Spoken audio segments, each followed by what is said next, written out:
आपण दिवाळीबद्दल बोलतो आहोत. दिवाळीचा तिसरा दिवस म्हणजे बलिप्रतिपदा. बलिप्रतिपदा अर्थात दिवाळी पाडवा. त्याग, प्रेम आणि नवीन लक्ष्य साधण्याचा सोहळा.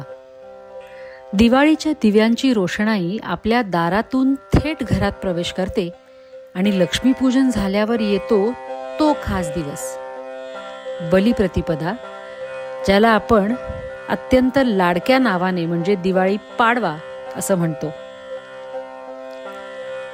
हा केवळ लक्ष्मीपूजनानंतरचा एक दिवस नाही, तर आपल्या जीवनातला खरं तर एक मोठा टर्न आहे, जो आपल्याला चांगले वागणे, त्याग करणे आणि नात्यात प्रेम टिकवून ठेवणे हे किती महत्त्वाचं आहे ते शिकवतो. या सणामागे एक खूपच जुनी आणि रंजक गोष्ट आहे बरं का. फार पूर्वी बली नावाचा एक अतिशय दानशूर, न्यायप्रिय आणि पराक्रमी राजा होता. तो असुरांचा राजा होता, पण तसं असूनही त्याच्या राज्यात न्याय आणि समृद्धी होती बरं का, ज्यामुळे त्याची कीर्ती पृथ्वीवरच नव्हे तर स्वर्गलोकातही पसरली. हा बलिराजा इतका बलवान आणि पुण्याईने युक्त होता की तो अनेक मोठे धार्मिक यज्ञ करायचा, आणि तो जर हे असेच यज्ञ पूर्ण करत राहिला तर त्याला देवराज इंद्राचं पद मिळेल की काय अशी भीती देवांना वाटू लागली. आणि अर्थातच आपली सत्ता आणि स्वर्गावरील नियंत्रण गमावण्याची भीती देवांना वाटू लागली होती. हा बलिराजा दानशूरही होता, आणि या त्याच्या दानशूरतेमुळे त्याला अभेद्य असे कवच मिळाले होते की त्याला युद्धात हरवणे देवांना शक्यच नव्हतं.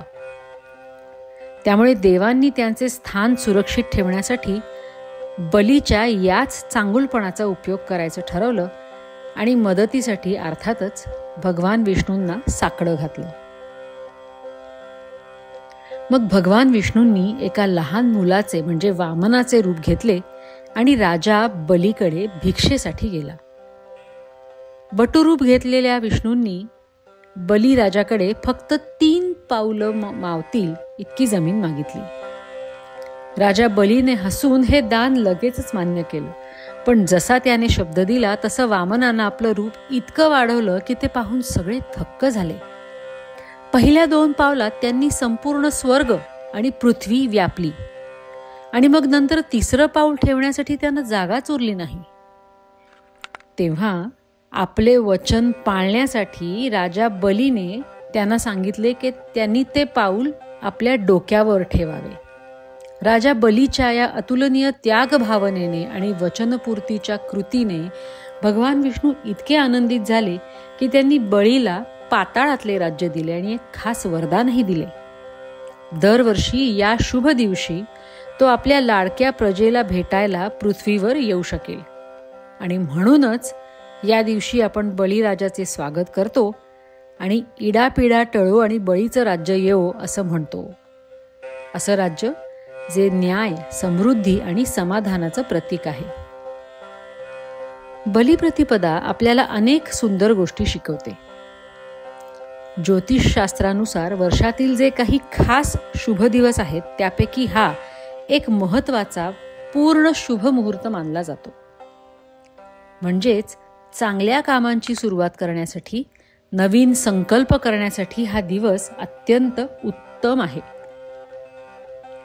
व्यापारी लोकांसाठी तर हा दिवस म्हणजे जुने हिशोब पूर्ण करून नव्या दमानं कामाला लागण्याची वेळ. हिशोबाच्या नवीन वह्यांची पूजा करून ते पुढील वर्षासाठी आपल्या कामात प्रामाणिक राहण्याचा आणि अधिक यश मिळवण्याचा संकल्प या दिवशी करतात. हा सण आपल्या नात्यांनाही एक नवीनच ऊर्जा देतो. महाराष्ट्रात याला दिवाळी पाडवा म्हणतात, आणि तो पती पत्नीच्या नात्यातील प्रेम वाढवणारा दिवस आहे.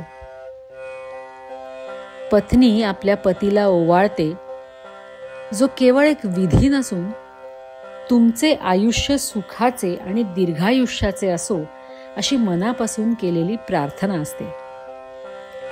आणि यानंतर पती आपल्या पत्नीला आवर्जून काही भेटवस्तू देतो, ज्यामुळे त्यांच्या नात्यातील आदर आणि प्रेम अधिकच दृढ होते. हा दिवस म्हणजे आयुष्यभर एकमेकांना साथ देण्याच्या वचनाला पुन्हा एकदा उजाळा देण्याचा दिवस आहे. थोडक्यात सांगायचं तर बलिप्रतिपदा हा उत्सव केवळ फटाक्यांचा किंवा मिठाईचा नाही. हा दिवस आपल्याला शिकवतो की जीवनात पैसा येतो आणि जातो, पण तुमचे वचन, तुमचा प्रामाणिकपणा आणि तुमचे नातेसंबंध हेच खरे धन आहे. राजा बलीप्रमाणेच आपणही सत्यनिष्ठ आणि उदार असायला हवे, हा मौल्यवान संदेश हा सण आपल्याला देतो, नाही का? धन्यवाद. शब्दांकन सुजित भोगले. अभिवाचन आसावरी पाटणकर.